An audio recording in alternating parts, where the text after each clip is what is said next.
What's going on? My name is Marcus Whitley, and this is Good Behavior. Now, you can find me on all social media at I am Marcus Whitley and find any of my books, Both Sides of the Street, Choices and Consequences, Greatness Under Pressure, and Battling Demons, all on Amazon. Now, in this episode, I got a special guest with me by the name of Rollin TMC Whitley. Shaking, what's going on, man? Y'all can find me on Facebook at Smaj James, SEMAJJAMES. Okay. So, what is it? The TMC mean? Just for anybody that don't know. TMC is the miracle child. Like Okay. that comes from like my pops. And then like when I was young, when I was born with like spinal meningitis and a hernia. And I forgot the exact time frame, but the doctor said I wasn't supposed to make it past like earlier on in life. Like, and I wasn't supposed to be doing none of the stuff I did. So the fact that I like still made it past all that, my dad like I forgot what year. But on one of my birthdays, he put a post on Facebook, and he called me the miracle child, and it just stuck. And just went. Now, I want to let the viewers know the main reason that I got you on the podcast, we doing the interview today, is because, like me, you've also fell into the streets, and whether wanting to or not wanting to, we still did it. So I want, because I'm older, you know, seeing me go through it and knowing how bad it was, what made you decide to want to get into that lifestyle? It was like a mixture, a lot. Like, not really a lot. It was just, it looked fun. And seeing it when I was young, also, like seeing it when I was young and stuff like that, like stuck to me. It was fun. It was like that was fun. Like that was the fun thing to do at the time. Like, and it was like being around it. It was like somewhat normal. Being around certain shit, like they was having all the fun. Like I was just into fun, and like that type of stuff seemed fun at the time. Honestly. Okay. So, with being in the street, do you feel like you got anything out of it, or do you feel like it was like you expected it to be? Definitely wasn't like I expected it to be. Like when you see it like on movies and all that, and like the street shit and all that, like they don't show you like the hardship of it. But like that I get something out of it, most definitely. Like I feel like anything in life you get a lesson out of. Like even anything that came out of it bad, like injuries, little stupid stuff I did and had to like all that. Like I still learned something from it. Like learn right or wrong, you learn something regardless of any situation, in my opinion. Well, I mean, that's the most important part, is to actually take something away from it and learn a lesson through it. Because you got some people that just go out there and they don't learn nothing. They just keep repeating the same process. Yeah. There's different strokes for different folks. Like people learn on a different accord, and sometimes people they go through it and they just it's fun. Like I said, it's fun. It's still fun to them. So it's like, or sometimes, and then you also got some people who's like they stuck in that cycle. They don't see a way out. They feel like that's the only way they can get it, and it's like for people who like once they do go to jail and stuff, they get that record. It's not that much people who really gonna hire you, depending on what you did. So like when they say you get another leaf, like really don't. So like people like fuck it, I'm going right back to what I used to do. It's the only way I'm gonna eat. Yeah, I mean, a lot of people, well, they got to realize, like, when you get out, that your record follows you for the rest of your life, and it's not going to be as easy as it would be for anybody else to go get a job or do anything else, but it's not impossible. Yeah, I just want to add this in. I do not have a record. My shit good. I mean, I do, and I just have to work harder than most people to get to what I want, because I'm not going to let nobody stop me. Yeah. But now you also had an out too, because I've been arrested. We're not gonna say I haven't. Yeah, I've been arrested and stuff like that. And I mean, but like I was saying, you also had an out because you had the opportunity to become a professional boxer. And I mean, we come from a family of fighters, so becoming a professional was a great achievement. So how do you feel like that impacted your life? boxing, Do you feel like it might have saved your life? or do you feel like it just? It did a little bit of both. It gave me an outlet, but it kind of also like gave me more of a name in the streets. Like once I like don't bounce back like that way because, but boxing it definitely did like for the times I did it. Like when I boxed, like I really took boxing serious. I focused, and I was out of harm's way. But that's the whole. But my my bad part was I would focus and then fall out type thing, and that's what I did with the amateurs type thing. Like I focused, then I fell out, then I came back. When you mean fell out, like you mean fell out and went back to the streets? Yeah, I went back to like being outside, having fun, drinking, smoking, chasing females, doing whatever. Now, ultimately, that made you stop professional fighting and go back into the streets.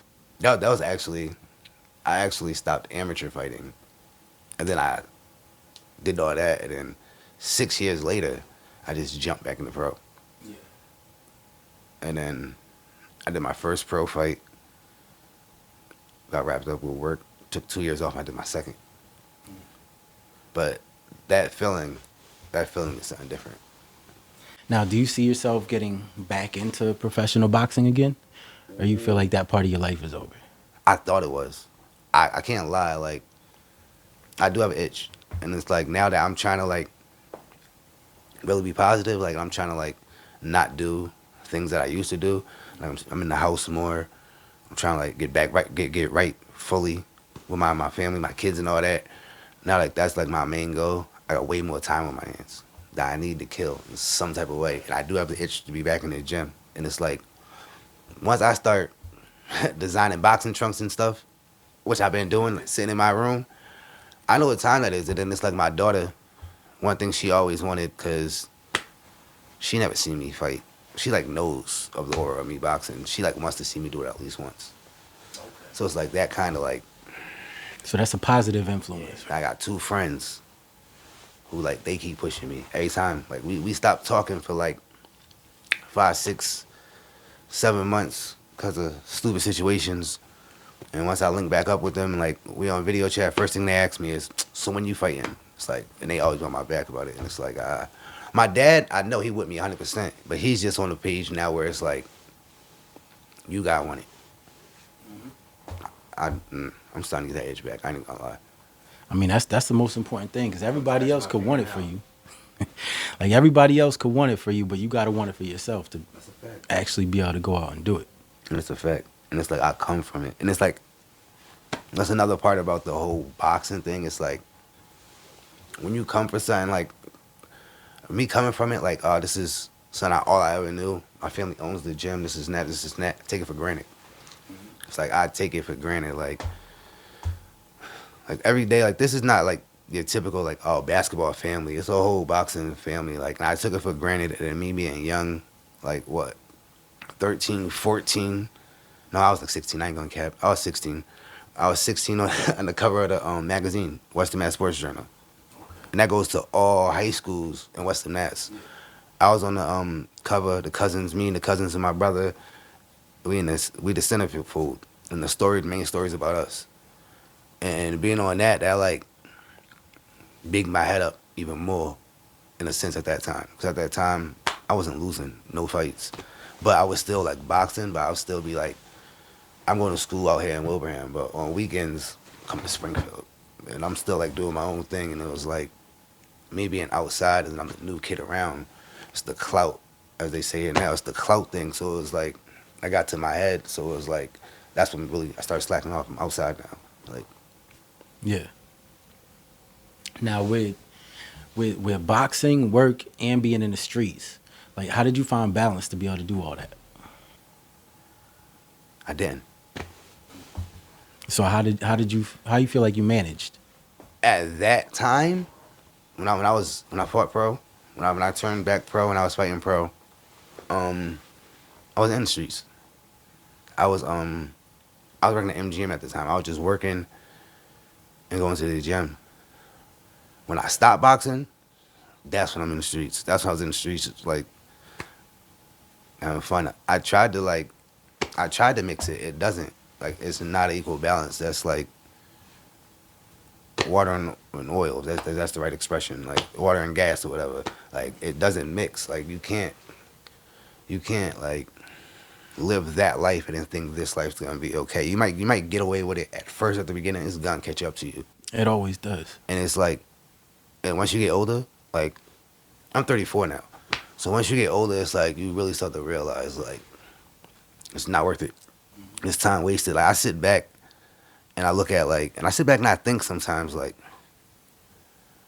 if I would have never like just slacked off and played and went and had fun and just had my fun later, if I would have just been serious, what would I really have done right now as a boxer? Right. And like one of the only things that actually hold me back sometimes, I actually like, let me go back. I'm 34. I got 2 pro fights under my belt. What am I gonna do, bro? Like Gervonta Davis is 29. Right. Like it's like, but it's like, it's not worth it. Like being outside that street shit, that's fun. Then the moment, that second, even you go have fun, you go get crazy, go get drunk, go do all this wild stuff. You're gonna regret it tomorrow, not later. You're gonna regret it tomorrow, bro. Like, but it's all catches up to you. And like me at my age, I just realized that I wasted a lot of time. I'm not mad at the people. I'm mad at the bonds and all that, good or the bad ones. I'm just mad at the time I wasted doing something I could have been doing. And I know I should have been doing, but it is what it is. You live and you learn. Like I said, that's a lesson. Right. Now, when you were out there in the streets, did you think that was gonna be your lifestyle forever, or did you ever see yourself leaving and getting away from that? I when I was out there having fun and doing all that, I was more so living day by day. I wasn't even thinking about what I was doing. The only time I was thinking about the future is if we said that, oh, we was going to do like something like fun parties. I wasn't like planning for like no future. I didn't. So it was just living in the moment. Yeah, yeah, most definitely. And then when I was younger, definitely I had a whole different mindset. Like my mindset was, since the spout meningitis thing and all that, oh, borrowed time, this and that. Ooh, bro, I didn't care. Like, I'm living on borrowed time. That was my mindset.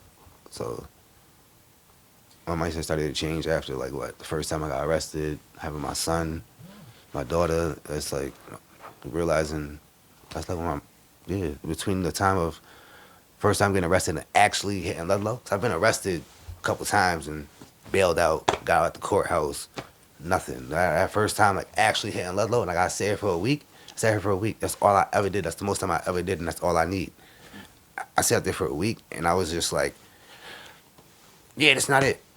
Nah, hell no, this is not it. So that started to change my mindset. Then I think then my son was born, so it was like, yeah, because my biggest fear was, say I do some dumb shit, I go to jail for like a certain amount of time, and then I come home, I still don't even recognize who I am type shit. So it's like, yeah. That's what, remember I had dreads. When I cut my dreads off, I made sure my son was sitting right on my lap. I wasn't playing those heavy games. So, at what point when you were outside did you feel like you don't want to do this no more? Like it's time to leave this alone and get right.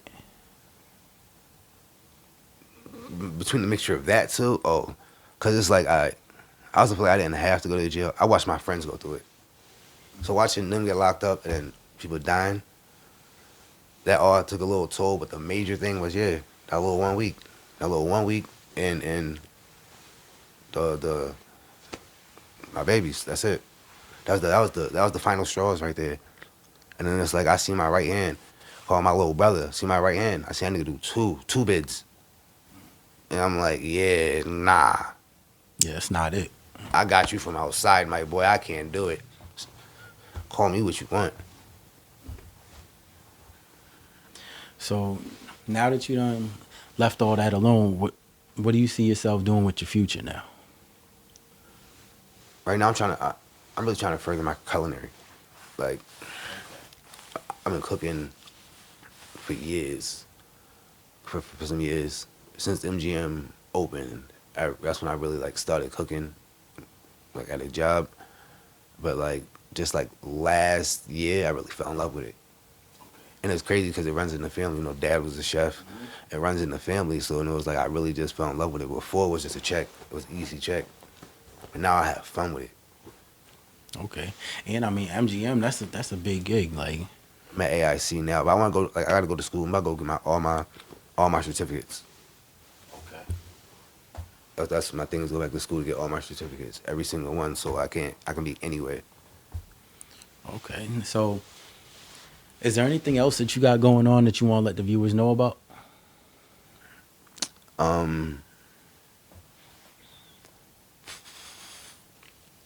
I ain't my mind up yet, so can't drop that one.